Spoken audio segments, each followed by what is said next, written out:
Gruaja e një presidentit Filipineve, Ferdinand Marcos quhej, gruaja vetë quhej Imelda Marcos. Dhe këta ishin jo vetëm pushtetshëm shumë Filipinë dhe viteve 80, po funde kryet korruptuar, aq sa këta u arratisën pastaj.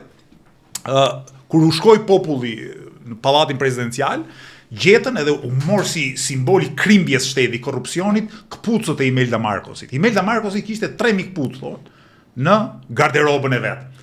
Dhe populli Filipinas thoshte që ky është tani shembulli i korrupsionit, i vjedhjes, tani ky njeri që me legët që na vjedh ne nuk blen 30 palë këpuc, blen 3000 palë këpuc, e kupton?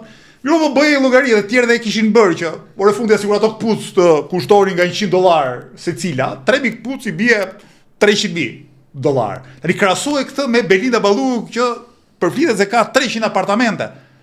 Ka €100,000 tjetë vlera minimale ati apartamenti, bie €30 milionë. Tani mbase ja fuz dhe kodër këto zerot që bëj, po duke se jam i sakt. Pra, imagjinoni çfarë degradimi moral dhe politik ka ndodhur. Pra, nëse 30 dhe ca vite më parë, 40 vite më parë, njerëzit ndinjoheshin për politikanë që kishin vjedhur, ku diun, aq sa për të blerë 3 këpuc, imagjino këta. Imagjino Sakarama, nëse kjo ka 300 apartamente. Imagjino sa kanë këta oligarkët që i ndajnë parat me këto.